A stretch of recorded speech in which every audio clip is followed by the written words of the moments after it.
Shembulli i dytë ka të bëjë me energjinë e pastër. Zhvillimi i teknologjive të klasit të lartë, të pastër, është jo vetëm jetik për planetin, është jetik edhe për konkurrueshmërinë tonë. Çdo drejtues biznesi, çdo familje në Europë kujton krizën energjetike që u shkaktua me pushtimin e Ukrainës nga Rusia dhe ndërprerjen e gazit për ne. Ju kujtohet tronditja e marrjes së faturave të papërballueshme të energjisë elektrike, çmime të cilat u rritën me shpejtësi, por së bashku i tejkaluam ditët më të këqija të kësaj krize, përfshi edhe përmes mbështetjes europiane për vendet e Ballkanit Perëndimor. Por faturat janë ende mjaft larta. Dhe ne e dim se çfarë i rrit çmimet. Është varësia jon nga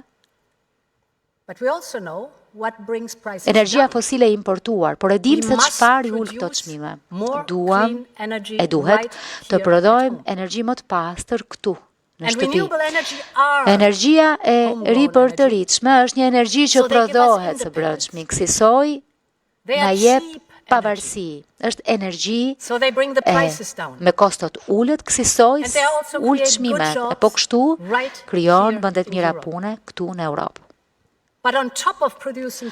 Por përpos prodhimit energjisë pastër, na duhet po kështu të ecim edhe më mirë sa i përket ruajtjes në shkëmbimit të ndarjes së tij. Në fakt, kjo energji duhet ruhet kur ka bollëk dhe duhet të mund të transferohet lirisht aty ku është nevoja më e madhe.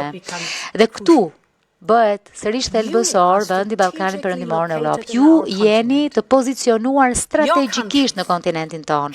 Vendet tuaja mund të bëhen qendra prodhimi, ruajtjeje e ndarjeje të energjisë pastër me pjesën tjetër të Europës. Sot do të nënshkruani një sër investimesh që bëjnë pikërisht një gjë të tillë, nga prodhimi i energjisë pastër në të 6 vendet e Ballkanit Perëndimor, në ruajtjen e energjisë, në kalkinimin e saj në Malin e Zi. Këto do të ulin koston e energjisë elektrike, po kështu do të kontribuojnë në pavarësinë tonë të përbashkët energjetike. Kështu që më lini të jem shumë e qartë. Ju po ndërtoni një shtyllë kurrizore tre energjetike jo vetëm për Ballkanin Perëndimor, por po e ndërtoni atë për të gjithë Europën dhe ju jemi shumë mirënjohës për këtë hap novator përpara që po hidhni në emër të Bashkimit Evropian. Zonja e zotrinj, pika ime e tretë e fundit ka të bëjë me zinxhirët industrial të vlerës. Vitet e fundit kanë treguar se asnjë industri nuk duhet të mbështetet në një furnizues të vetëm për kontributet kritike apo lodh kritike. Të gjithë duhet të shmangim ato pengesa apo ngushti. Ndaj është jetike që të ndërtojë më shumë zinxhir furnizimi. Dhe kurdo që është e mundur, kjo punë duhet nisë këtu në Europë. Shumë prej projekteve që po diskutoni në këtë forum mund të plotësohen këto hendeqe në zinxhirët e furnizimit industrial të Europës, për shembull, përmes prodhimit të baterive për industrinë automotive, përbërës aktiv për industrinë farmaceutike, tekstile dhe po kështu lista shkon e vazhdon.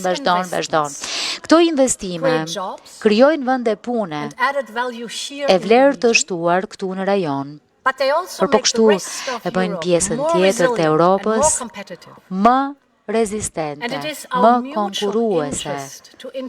Është në interes të ndërsjellë për ne që të integrojmë këto industri lokale strategjike në tregun e përbashkët evropian. Kështu që si mund ta bëjmë këtë realitet?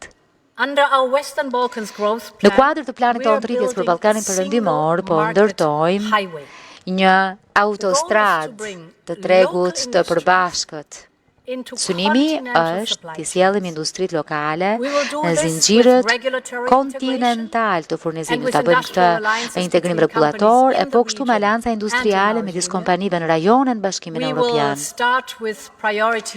Do ta nisim me sektorët parësor, ku do duhet të ndjeni dobitë e anëtarësimit në Bashkimin tonë Evropian edhe përpara se sa të bëjnë anëtar. Në të gjitha drejtimet e sektoret, argumenti im është i njëjti. Investimi në Ballkanin Perëndimor do të thotë të investosh në një treg të ardhshëm kontinental 500 milion njerëzish. Ky është mesazhi që duhet përcjellim.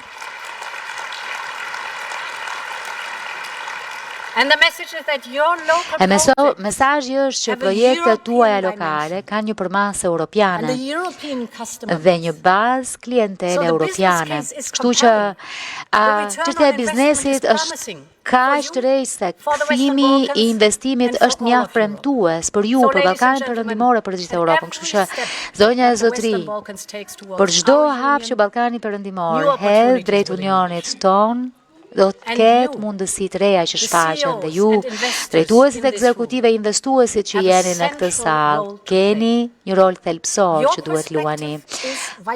Në fakt, këndvështrimi juaj është jetik, ndaj në këtë konferencë. Na thoni, çfarë ju duhet prej nesh, që të shkyçim projekte të reja, na thoni ku e shihni potencialet më të mëdha për rritje. Na thoni ku piktakohen përparësitë tuaja me tonat, në mënyrë që ne të mund të ecim përpara së bashku, sepse trajektoria e këtij rajoni është e qartë. E ardhmja e Ballkanit Perëndimor është brenda unionit ton. E na takon të gjithëve ne që ta bëjmë realitet. Kështu që faleminderit shumë që jeni këtu sot dhe rroft Europa. Faleminderit.